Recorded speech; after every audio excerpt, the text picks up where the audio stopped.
mungkin perlu dipahami bahwa kita itu posisinya sekarang sudah net importer ya untuk minyak ini. Nah, oleh karena itu kalau ada kenaikan harga minyak global, itu secara umum sebetulnya dampak terhadap perekonomian itu jadi negatif ya, ke economic growth. Proyeksi kita tuh kalau ada kenaikan minyak sampai harga minyak sampai 10% tuh economic growth bisa tertekan minus 0,01% ya. Dan tentunya juga nanti di neraca perdagangan ya karena importnya menjadi lebih mahal ya, dan kemudian kalau untuk penerimaan negara memang ada surplus ya, atau ada peningkatan itu 11,6 triliun untuk setiap kenaikan 10%. Nah, jadi ya dampak umum ini yang negatif terhadap pertumbuhan ekonomi dan juga inflasi nanti kan ke daya beli. Nah, ini yang saya pikir harus diantisipasi betul ya, walaupun ke APBN-nya itu ada nilai positif. Oke, artinya akan berdampak pada pertumbuhan ekonomi dan juga inflasi. Nah, dengan menguatnya harga minyak saat ini yang berdampak pada Indonesia juga, seperti apa dampaknya terhadap neraca perdagangan kita yang sudah surplus 20 bulan secara berturut-turut? Plus minusnya seperti apa sih Pak Dendi? Eh, Ya secara umum kalau untuk minyaknya saja ya bisa dipastikan kita akan mengalami defisit ya.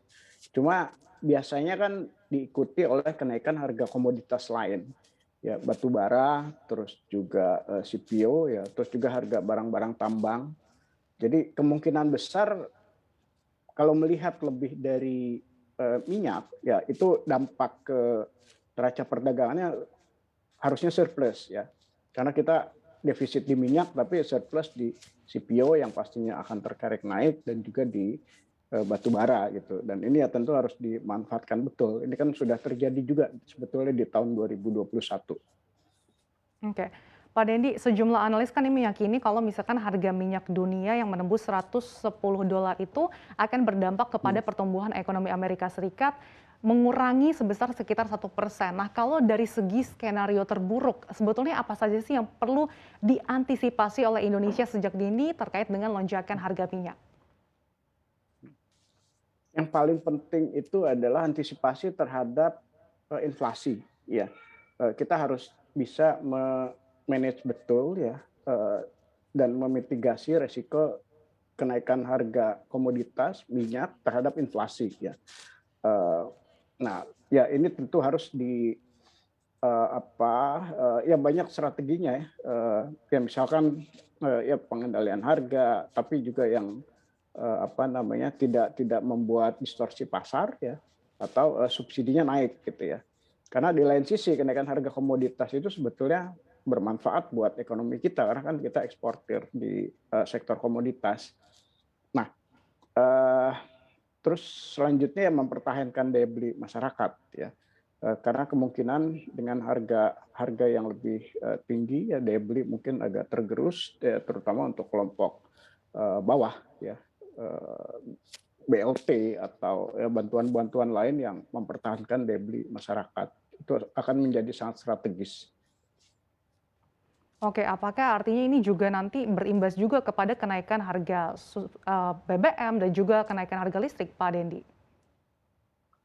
Ya, itu tentu akan jadi ya pilihan kebijakan dari pemerintah ya.